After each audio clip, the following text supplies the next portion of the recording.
Once upon a time there was a man named Maroof. He had a wife who was both ugly and cruel, so everyone called her Madame Gwenon. Every day, she wanders around saying bad things about one person after another and causing arguments with everyone.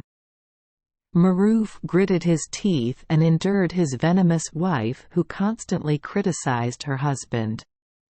On a beautiful spring day, Mrs. Gwenon said to her husband, "I crave grapes so much. Go to the market and buy me some." Maroof replied, "Where can I find grapes this season? The vines are just now sprouting buds." The wife shouted, "I Don and number 39, T need to know. Let and number 39, S go get some grapes and come back here, quickly.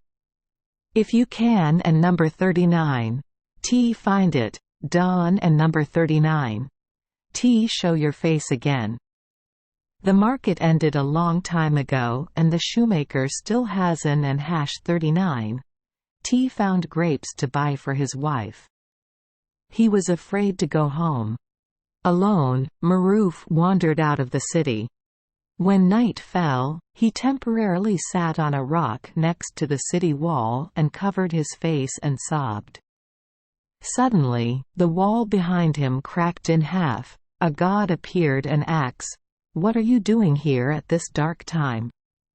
Maroof burst into tears again and replied, "I and number 39, am so miserable." "Was it your wife, Madame Gwenon, who did it to you?" Maroof was extremely surprised and asked again, "How do you know that?" "I know many other things. For example, I know you work as a shoemaker and right now you are looking forward to getting as far away from this place as possible." Maroof nodded and admitted, "You and number 39, right." The god smiled and said, "Your wish is very simple. Climb on my back, hug my neck and I and number 39, LL take you away." Hearing the god say that, at first Maroof thought the god was joking, but he continued to risk climbing on the god and number 39's back. In just a blink of an eye, both were in the air. Looking down from above, Maroof saw the city getting smaller and smaller, then the sea, the mountains, and the desert. As soon as it got dark, just a moment later we saw the sun peeking out from behind the mountains. The god placed Maroof down on a mountain top and told him, "Now, you must fend for yourself. Go and you will come to a city." Having finished speaking, the god disappeared. Maroof descended into the valley and finally arrived at the gates of a beautiful city. As he passed through the city gate, Maroof thought, and quote, "I wonder if I can live here," and quote. Seeing the stranger passing through the city gate, the gatekeepers stopped him and asked, "Where are you from?" "I come from Egypt," Maroof replied. "How long were you gone?" "Not long ago. I was still there last night." The guards exclaimed in surprise, "Hey, brother, you and number 39. They lost your mind. From Egypt to here, it and number 39's thousands of miles away, but it and number 39's not even close." People passing by saw this and gathered around. Everyone thought Maroof was crazy. Maroof begged everyone, "Dear friends, please help me. Give me a job so I can support myself." People asked Maroof, "So what can you do?"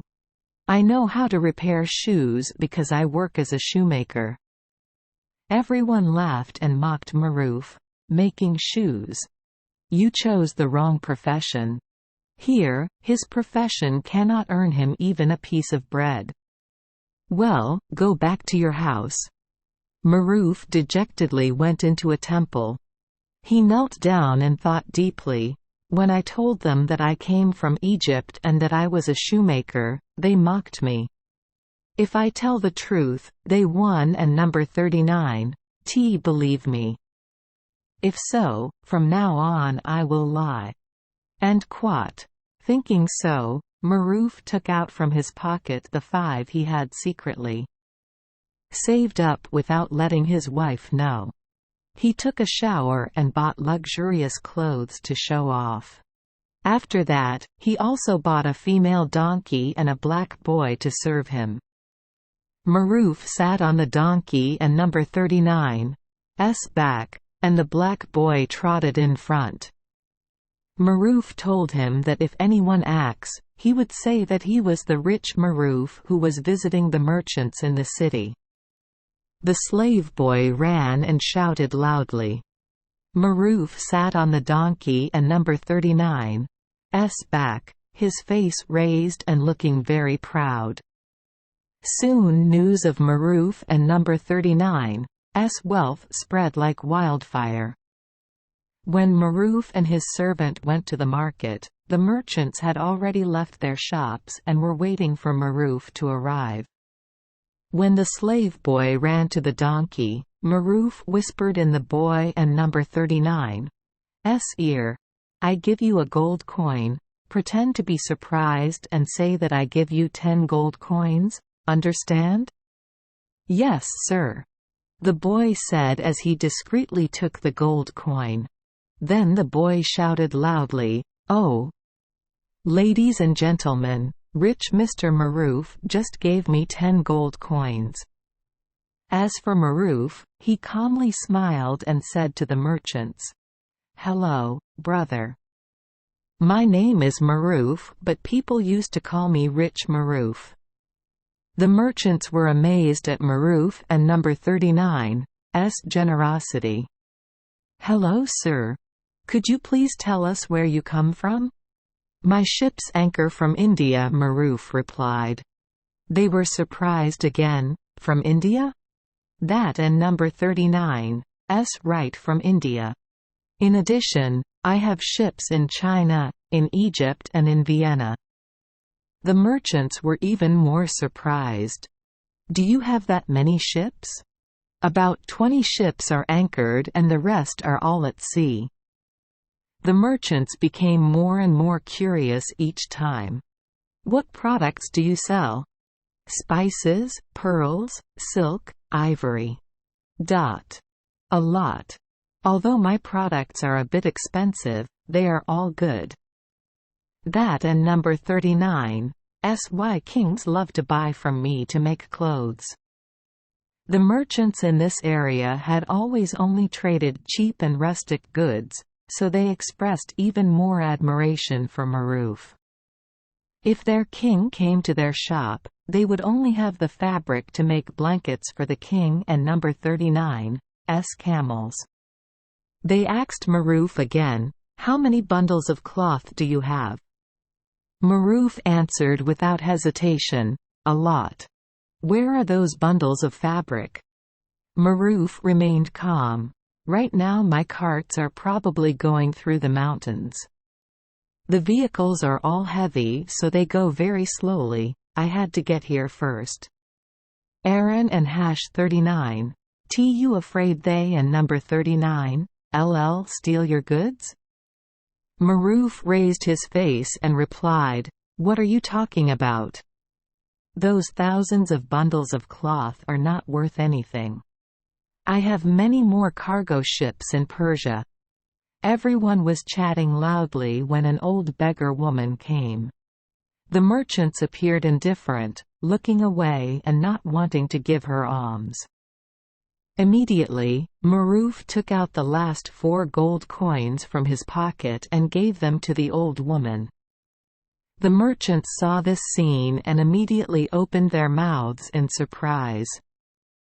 In front of them was a wealthy Mr. Maroof with countless ships of precious goods, throwing gold coins to the beggars like sand. The merchants invited Maroof home one by one, and invited him to eat and drink well, with all possible respect. After eating and drinking, Maroof often said to the host, "To be honest, brother, I and number 39 starting to hate this business. Having said that, he turned to look at the homeowner with a very sincere expression. "Would you like to sell me 10 bundles of satin fabric? That amount of cloth is also 500 gold coins, but if you give me 300, I will leave it to you. Just wait until my trucks arrive and you can pick them up." The merchant and number 39's eyes lit up and immediately withdrew 300 gold coins for Maruf. Maruf immediately divided that amount in half. He took half, and he put the other half on the dining table.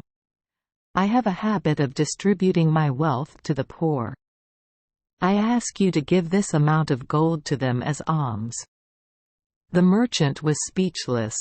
Never before had he met such a generous person. Arriving at another merchant and number 39's house, Maruf said again, "Would you like to sell me a few hundred bundles of mousseline?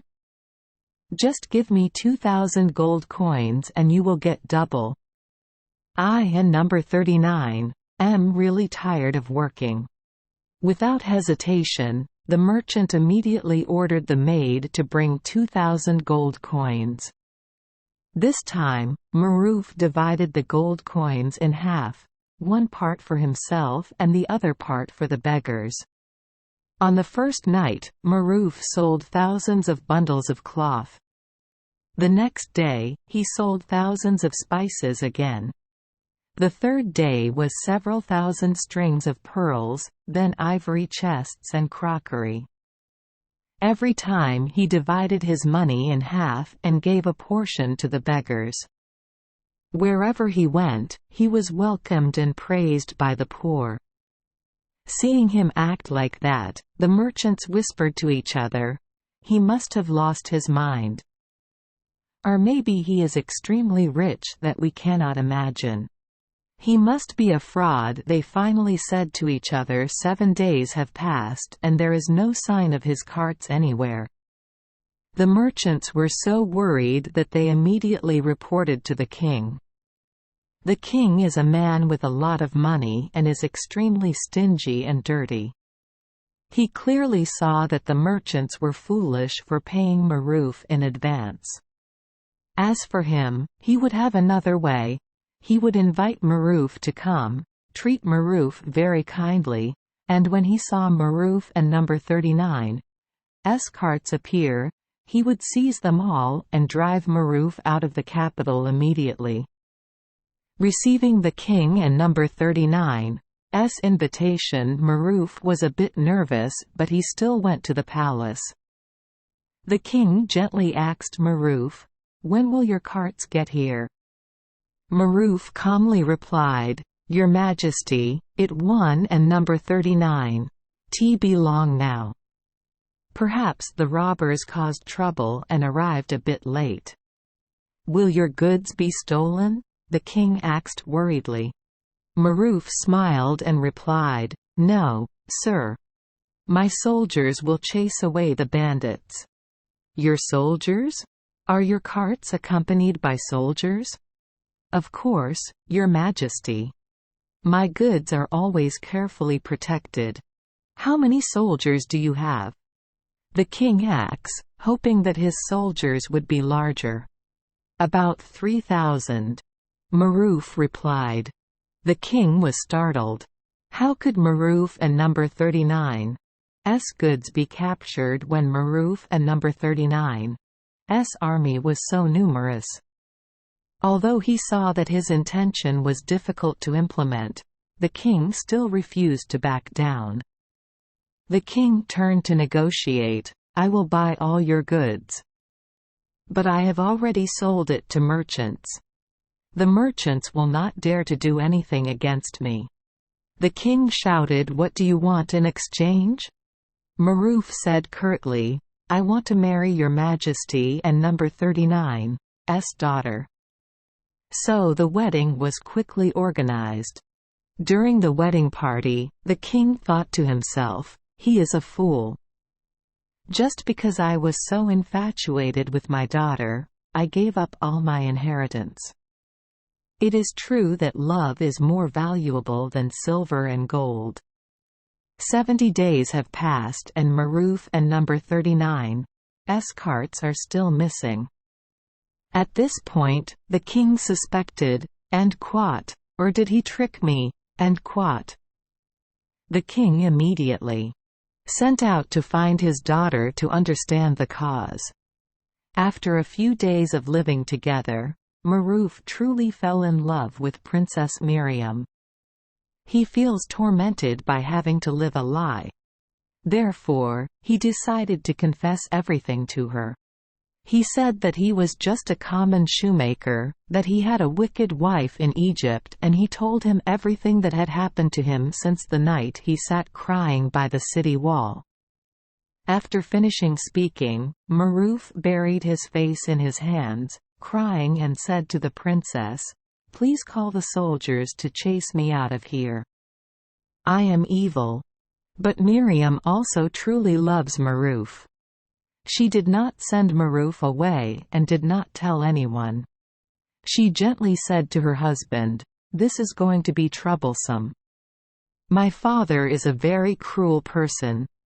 If my father knew about it, he would be killed immediately. Disguise yourself as a farmer, and tomorrow morning take a donkey from the stable and leave this place pretending to be from the market selling cheese and onions. Please follow the setting sun. 10 days later, you will arrive at a place that is no longer under my father and number 39's rule. You should stay there and repair shoes for a living. That is his profession, an honest profession. Please try to stay there for a year and a day. Meanwhile, I will convince my father to let you return, but if not, I will find you and then no one can separate us anymore." Maruf said in a miserable voice, "I will only be an ordinary shoemaker. And she is still a princess, the king and number 39's daughter." Miriam replied, "It is better to be a shoemaker than a liar.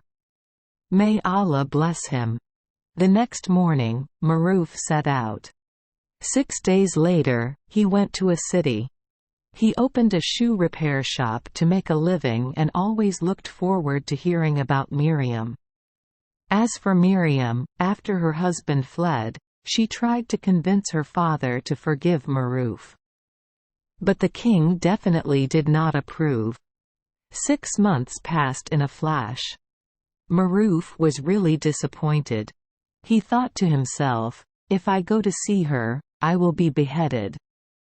But if I continue to live here, I will also die of suffering.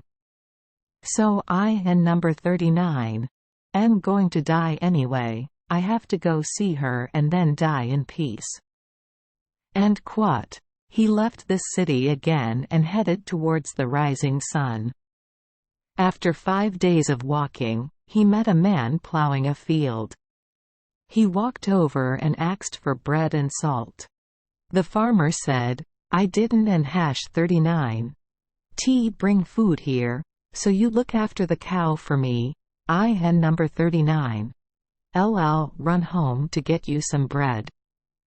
Maruf sat down on the grass and waited.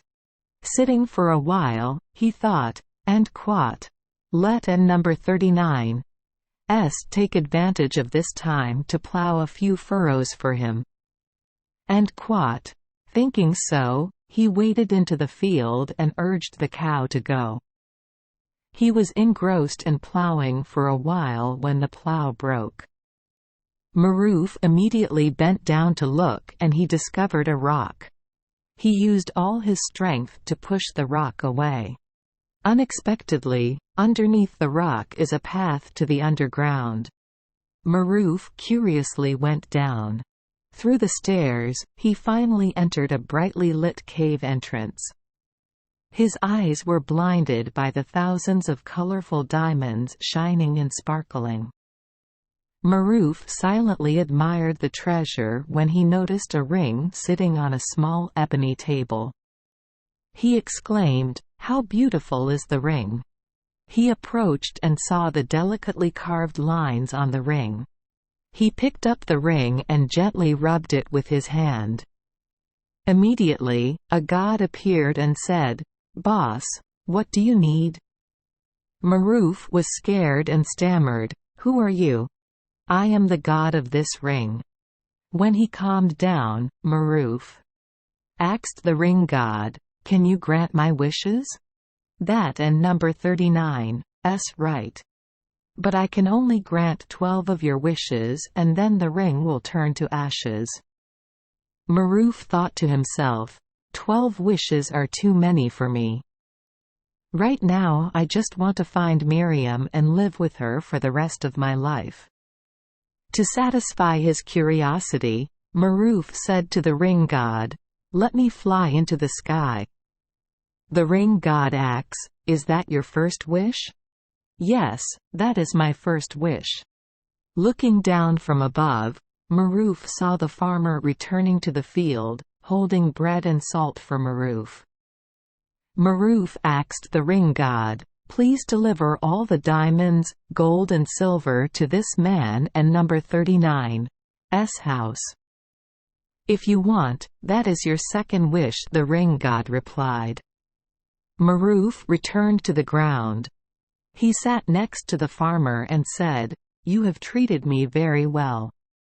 When you get home, you and number 39'll see that I didn't and #39 thank you lightly." The farmer smiled without understanding, then they said goodbye to each other. On the way, Maroof was bored and didn't and #39 want to walk next to the donkey anymore and wanted to ride it, but the animal stubbornly refused and ran away. Maroof was so angry that he ordered the ring god to take the donkey back for him. "Yes, sir. This is your third wish," the god of patience replied. When the animal was caught by the ring god, it still struggled and knocked Maroof to the ground. Maroof shouted, "Keep it for me?" "This is your fourth wish," the ring god replied. So Maroof continued riding his donkey in the direction of the rising sun. 10 days later, the city walls where Miriam was located appeared before Maroof and number 39's eyes. He stopped and thought. Then, he pulled the ring out of his pocket and rubbed it. He ordered the ring god, "I want 1,000 sheep and 1,000 donkeys." On his back were piles of silk, diamonds, ivory, and spices. "I want a cart with 300 slaves and behind that cart 3,000 soldiers." The god of rings replied, "This is your fifth wish." In just a blink of an eye, what Maroof requested appeared right before his eyes. But there was one thing that Maroof did not expect. The cart just stood still, refusing to move. "Let and number 39's move the car?" Maroof was irritated. "This is your sixth wish," the ring god said, and the car started on the road. But Maroof was still not satisfied. He shouted, "What about me? Do you still let me ride on a donkey?" "Why Don and number 39 you bring me a palanquin with 4 kings to carry me and a luxurious outfit to replace these ragged clothes." The ring god still calmly replied, "Boss, yes. But I want to make more beneficial wishes." Maroof and number 39's palanquin was carried through the streets by 4 kings. The slaves transferred all the wealth on the cart to the king and number 39's warehouse, and at the same time, Maroof did not forget to distribute precious gifts to merchants and court officials. Of course, the beggars also somewhat. The king was delighted, the merchants and court officials were delighted, and the beggars were full of praise for Maroof. Only Miriam seemed unhappy. Even though gold, silver, and silk were treasures piled around her, she still looked at Maroof with sad eyes. Maroof told her, "I have longed to see you night and day. I have brought you the most precious and splendid gifts that any young woman could never dream of. So why is she not happy? Or should I call 30 palace maids to dance and sing for you?" Miriam still answered sadly, "I Don and number 39, like it." "So what does she want?" "I have returned to you in a dignified manner like the King of Kings, and you are still not happy?" Miriam sighed and replied, "I Don and number 39, no either. Maybe I want you to still be the same shoemaker as before." Hearing that, Maruf was angry. He invited court officials to eat and drink until he was drunk. Maruf sang with his drinking partner, and quote, "When I die, Don and number 39, bury me in the sand, because the sand is too dry, there and number 39, nothing to drink. And quote, when I die, throw me into a wine barrel. It and number 39, so wonderful there, because my thirst is gone." And quote. The king whispered in Maruf and number 39's ear, "Dear Maruf, in this world, there is no merchant as rich as you." Maruf finished his cup and replied, "What you say is right. But there are kings who are 10,000 times richer than you. A merchant like you cannot compare with them." "Why not?" Maruf replied angrily. "Hey, I and number 39, tell you. The king of Kafre had a pearl the size of a goose egg. Have you ever seen a pearl that big?" Maruf replied proudly, "That and number 39's nothing significant, sir." Saying this, Maruf pulled out the ring, gently rubbed it and ordered the ring god, "I want a pearl as big as an ostrich egg." The king wanted to discover Maruf and number 39's secret, so he poured Maruf even more wine. "Your ring is strange, ISN and #39, it?" The king said, "Can I see it?" "Okay." Maruf took off the ring and gave it to the king. The king considered it for a long time and then suddenly touched the ring. The ring god appeared and asked, "What do you want? Do you obey this ring or do you obey Maruf?" The king asks, "I serve the ring. Whoever has this ring is my boss. The only thing to remember is that I only got to make 12 wishes and I and number 39, they already made 7 of them." "No problem." The king said, "Take this accursed Maruf and throw him into the desert and let him die there." "Yes, sir." In the blink of an eye, the ring god took Maruf to the desert and threw him into the sand dunes. When night fell, seeing the stars shining brightly in the deep sky, Maruf then woke up, but it was too late. He sobbed again and lay down, waiting to die.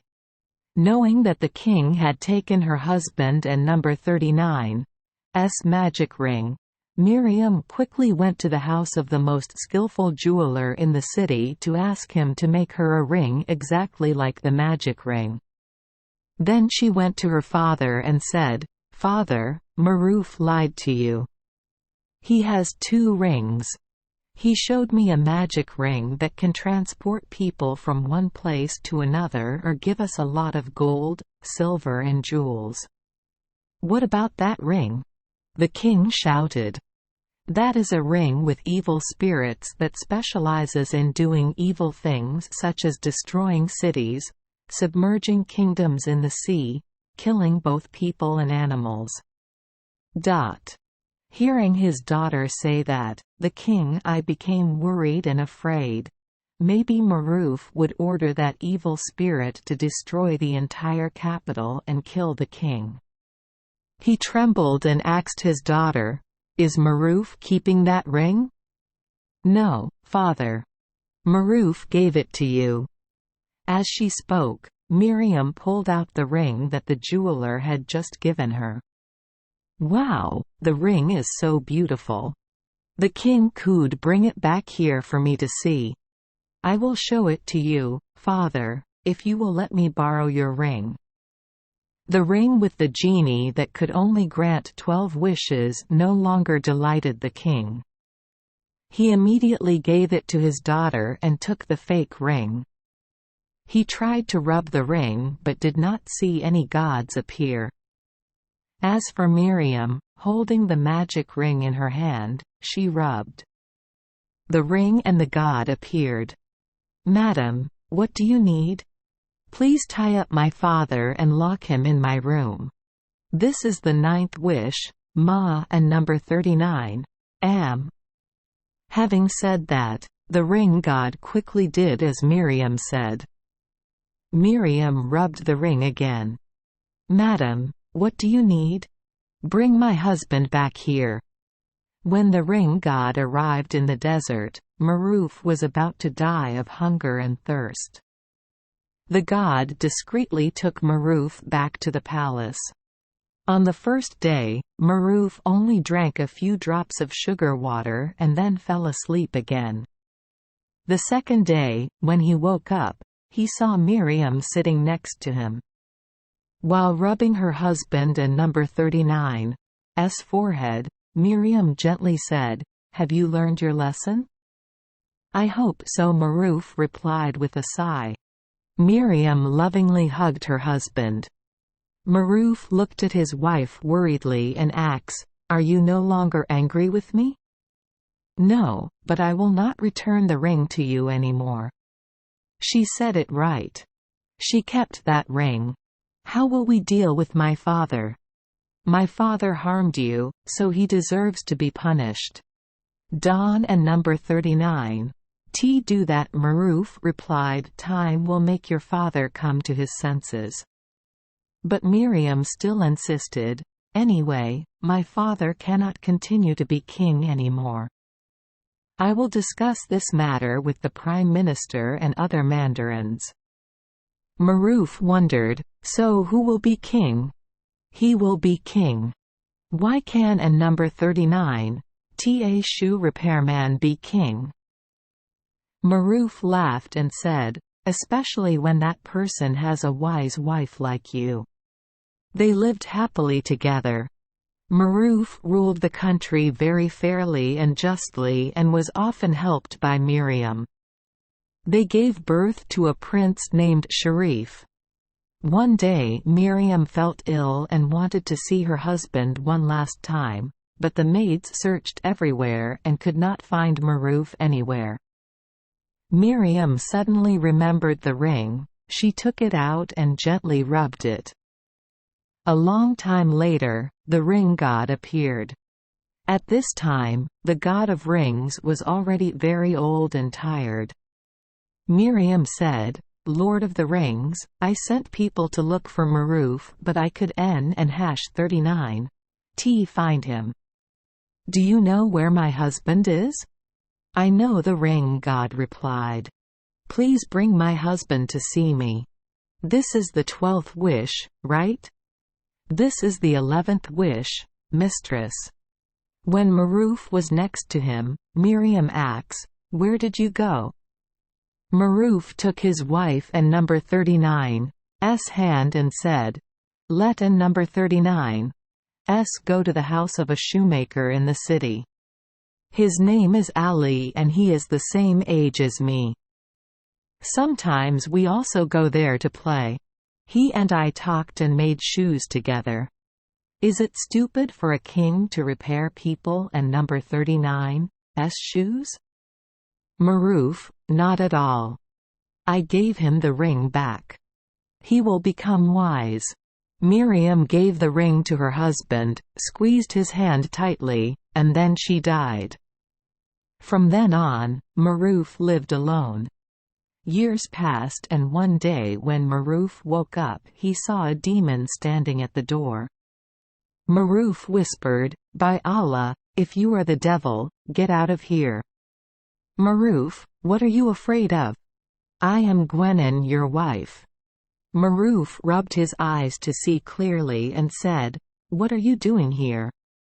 "For 30 years I have been looking for you everywhere.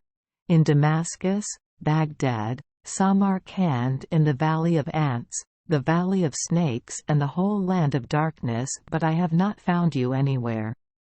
By now, I have found him. Why are you looking for me?" Maroof asks in a gentle voice. "For revenge." Gwenin grumbled. "How will you take revenge?" "I will stay with you for the rest of my life." So Madame Gwenin stayed with Maroof. She cursed Maroof all day and all night. She always talks bad about her husband. Not only that, she also carried a broom and beat her husband like crazy. Until one day, unable to bear it any longer, waiting for Gwenin to fall asleep, Maroof pulled out the magic ring and rubbed it. The old ring god appeared and asked, "Boss, what do you need?" "This is the 12th and final wish, sir." "I know. Please wish for something precious and useful because this is the last time your wish will come true." "Okay, would you wish for a diamond palace on a silver mountain range?" The god asks. "No, I Don and number 39, T wish that." "Or do you wish to have a garden that produces golden fruit?" "Or not?" "Do you want to rule this world?" "Not even that." "Eternal youth?" "Neither. I want to be me forever." "So what do you need?" The ring god wondered and did not understand. Maroof closed his eyes for a moment to consider, then said to the ring god, "Take Gwenin far away from this place." The ring god lifted the woman up, but he was too old and weak to fly. The god had to put her on the back of a donkey and lead the donkey away. Overcoming many mountains and forests, the ring god finally brought Ms. Gwenin back to Cairo, Egypt. This is the last but heaviest task for the god of ring. Maroof thanked the ring god. "Thank you, god." Before Maroof finished speaking, the ring in his palm dissolved into a thin layer of dust. Sharif replaced his father as king. And Maroof often visited Ali, his shoemaker friend in the city, and told Ali stories about Miriam. They happily worked together and sang, "When I die, Don and number 39. T bury me in the deep grave of a cold cemetery because that place is too solemn compared to me, an ordinary person. If I die, please have mercy, bury my body is on the hill, under the bushes, so that night and night we can hear the nightingale singing in praise of love." Magic flower tree. One day Maroof said to his friend, "We are already old. At this age we have the right to wish. If I still had a magic ring and if I had only one wish, do you know what I would wish for?" "Maroof, your question is difficult." "He has always been a humorous and imaginative person," Ali replied. "I wish that in the middle of the desert, on the highest sand dune, there was a beautiful flower tree that shimmered and gave off a sweet scent." Ali interrupted Maroof. "Your wish is too unreasonable. The bright and hot light of the sun will cause your flower plant to wilt immediately." "You are indeed a strange man, my old friend." But Maroof was still passionate. "The scent of that flower will be accompanied by a melodious music. All carts, merchants, nomads, and pilgrims passing through the desert must stop to listen to the story of this fairy flower." "Hey Mr. Maroof, what in number 39's the story?" "He always says nonsense. How can flowers speak and sing?" "Please Don and number 39, T interrupt me?" Maroof said angrily, "I told you before that if I still had the magic ring. That magic ring can bring him a flower that can sing and speak before he finishes 3 hits of the hammer." Okay, okay. I won. And number 39. T say anything more. Maroof continued. Ali, just imagine, each flower bud on this flower tree has a different scent, tone and story. I and number 39 am keeping quiet to listen to you. Ali whispered. And all the people in this country, every time they smell the fragrance of flowers or hear their stories, they will forget all their daily worries and hardships that they are enduring. Suddenly, a thunderbolt rang out, causing the shoemaker and number 39's house to shake. From the ground, a cloud of smoke rose, and the two men were extremely surprised to see before their eyes a god wearing a golden crown. The god said, "I am Al-Jan, king of the gods. Maroof, I flew by here and heard your wish. You are a kind person, so I will make your wish come true. I will plant a magic flower in the desert. I will open up water from the ground to nourish the trees. I will give the tree a sweet scent and teach it to sing. I will turn the hot desert into a fruitful oasis with palm trees providing cool shade to pilgrims. But what about the story of the flowers I gave to you and Ali? Listen to the stories of farmers, merchants, workers, shepherds, the brave as well as the cowards. Then you remember unusual stories, and the gods bring those stories to the flowers of the desert." Saying that, the king of the gods disappeared. The fisherman and the colorful fish. Once upon a time there was a very powerful king named Suleiman. One day he dreamed that Allah appeared and gave him a magic wand. This wand can bring Suleiman wisdom, strength and wealth. When he woke up, to his surprise, he found the magic wand in his hand. Thanks to the wand, Suleiman was able to rule over all the demons in the desert and force them to build the king many castles, temples, carve statues, dig wells to get water and build more cities around the capital. Wall. But one day, the demons were no longer afraid of the king. They gathered together to oppose the king. Suleiman easily crushed this rebellion. To punish the demons, he locked them all in bottles and attached lead to the mouth of the bottle, with a picture of a magic wand printed on it. Then the king threw all the bottles into the sea. One of the bottles that sank the deepest was the bottle that trapped the evil god Zabat. 100 years later, Zabat is still trapped in the bottle, and the bottle is still lying under the sand. Inside the bottle, Zabat kept saying, "Whoever saves me from this place, I will give you a lot of wealth." But no one heard. "Whoever saves me from this place, I will grant all my wishes," Zabat shouted again. But still in vain. 500 years later, Zabat cursed his fate and swore that he would kill whoever rescued him from the bottle.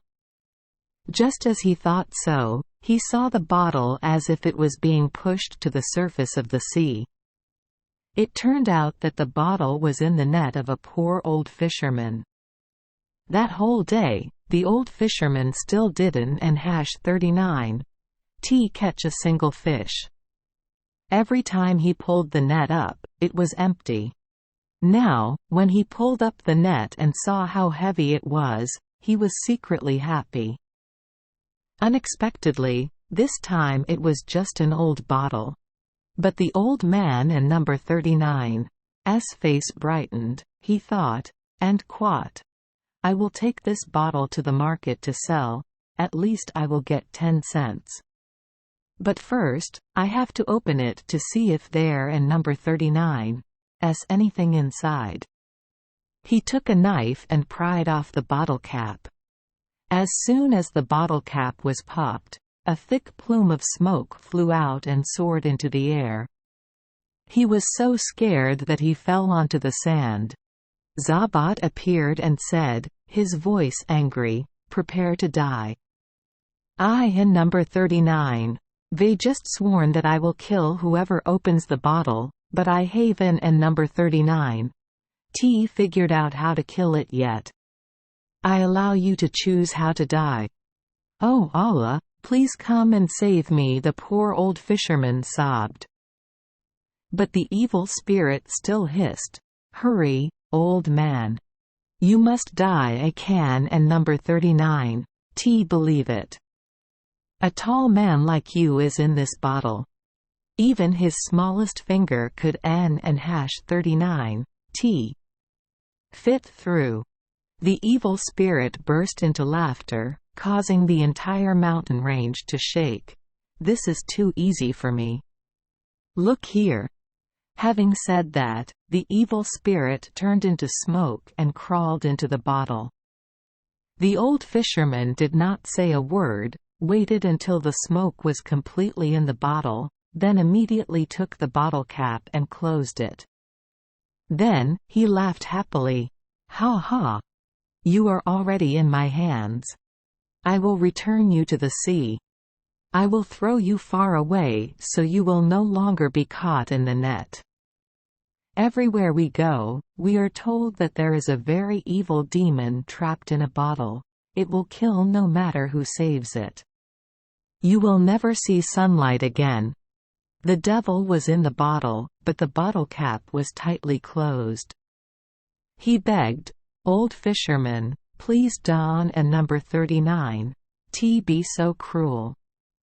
I had no intention of killing him. I was just joking earlier. I just wanted to see his reaction." The old fisherman still said coldly, "That evil devil, are you lying to me again? I don and number 39. T believe a word of yours." Having said that, the old man intended to pick up the bottle and throw it into the sea. "If you release me, you will save thousands of people who are suffering," the monster whispered close to the cork.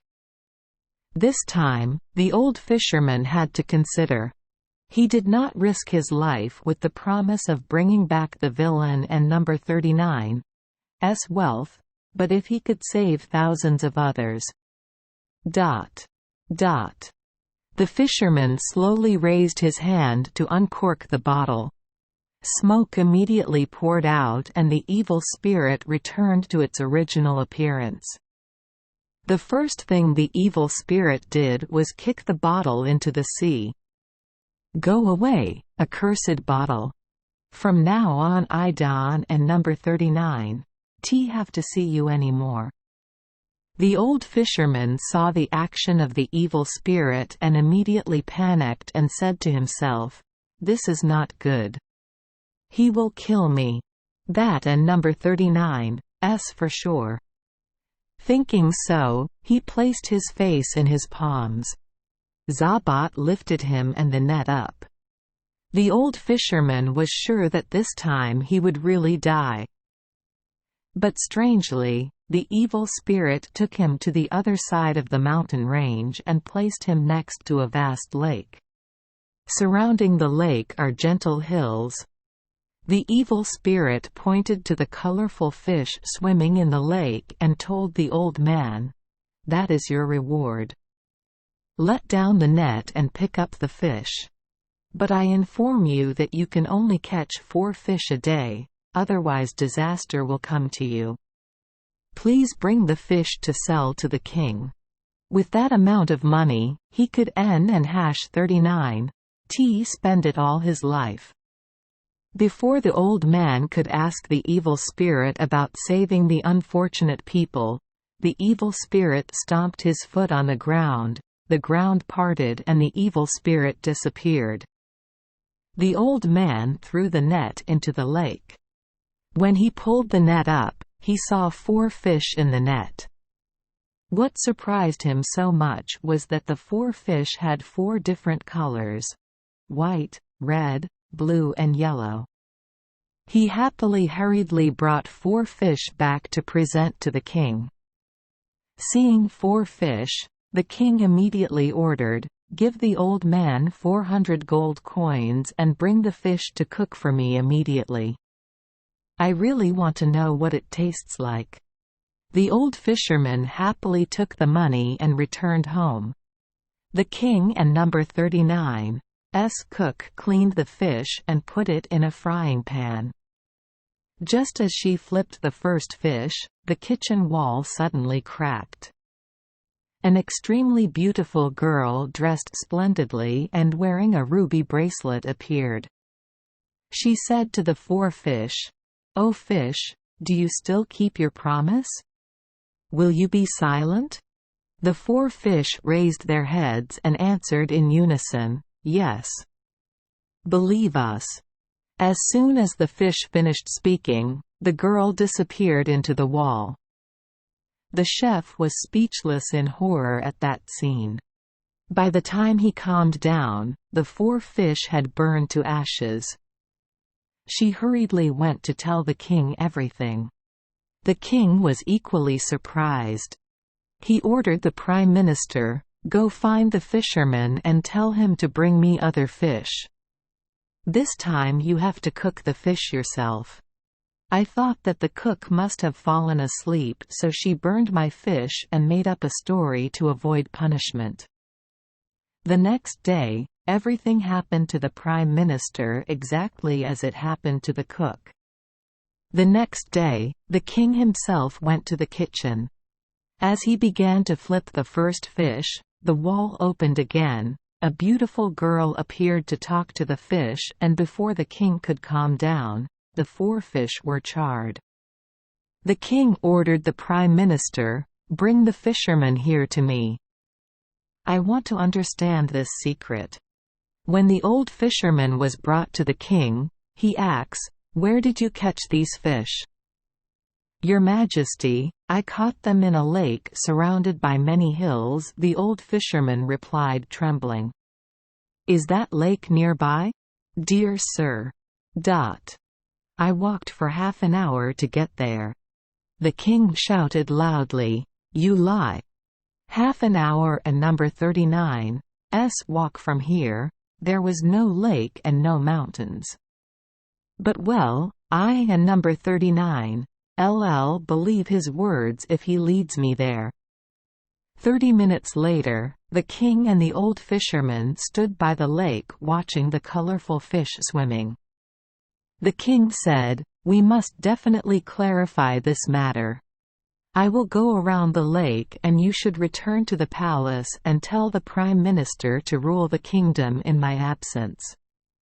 If you Don and number 39 see me back in a week, send soldiers to find me."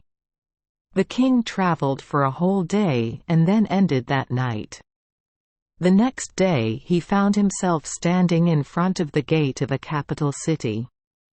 The streets are beautiful but completely covered in black and deserted without a soul in sight. He went all the way to the palace but still didn't and #39 see anyone. He thought, "This place cannot help us understand the secret of fish." Just thinking about that, I suddenly heard a sobbing voice. "Oh, thank Allah. Why is our fate so cruel? Who can bring us happiness? Who can save our people?" The king boldly entered the palace. A young man was burying his face in his hands and sobbing. In front of the young man was a stone grave carved with the grimace of a black man. "Hello." The king spoke up. "Hello sir." I should have stood up to greet him but I could N and #39 move. The lower half of my body had turned to stone. "Please forgive me," the boy said, pointing down to his paralyzed legs. "I sympathize with your suffering. There must have been some bad things happening in this city. I have seen your capital engulfed in deadly blackness and eerie silence.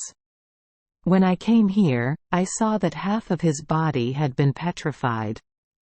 So can you tell me the cause of these misfortunes?" The young man gently replied, "I will tell you everything. But then you must leave this city immediately, otherwise you will suffer the same fate as me." And the young man began to tell, "I am the ruler of this kingdom. I have an extremely beautiful wife. I loved the queen passionately and believed that I was loved too. But then one day, I was extremely surprised to discover that the queen had a secret relationship with a black slave.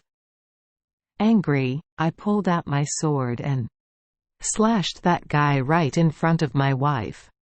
Then, I turned the tip of the sword towards her. At that moment, she muttered something in a very strange language that I could n and #39 understand.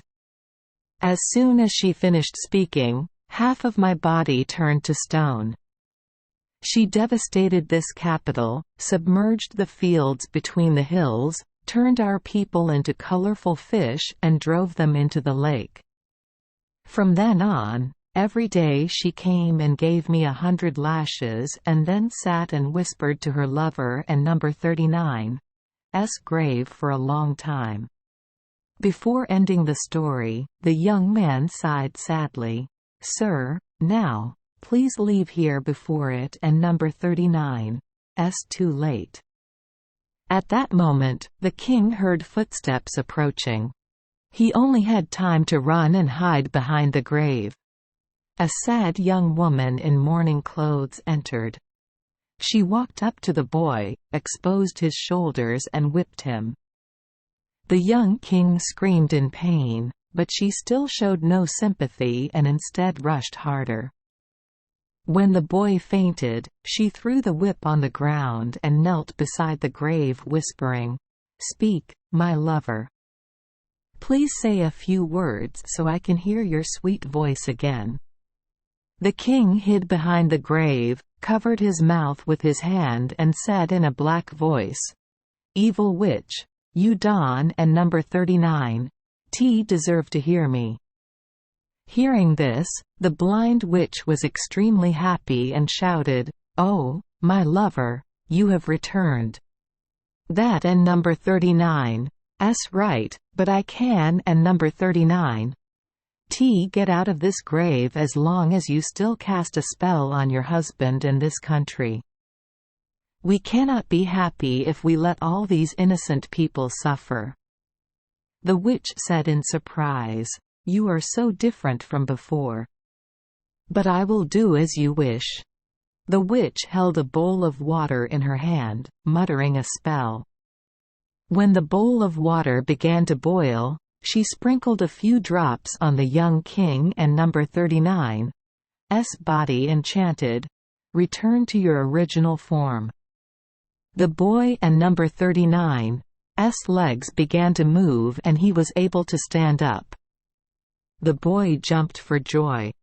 The witch looked out at the lake, she picked up the bowl of water again and chanted a spell. The bowl flew up like a bird. As the drops of water in the bowl poured into the lake, the colorful fish turned into a group of people. After that, the lake disappeared. The witch turned towards the grave and said, "My lover, do you want anything else? Come closer." The king ordered.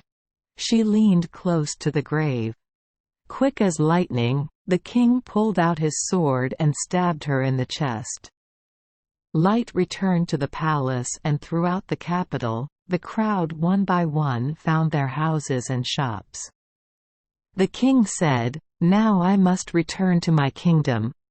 The young men choked up and told the king, "I will send soldiers to escort you back and will provide enough food and provisions.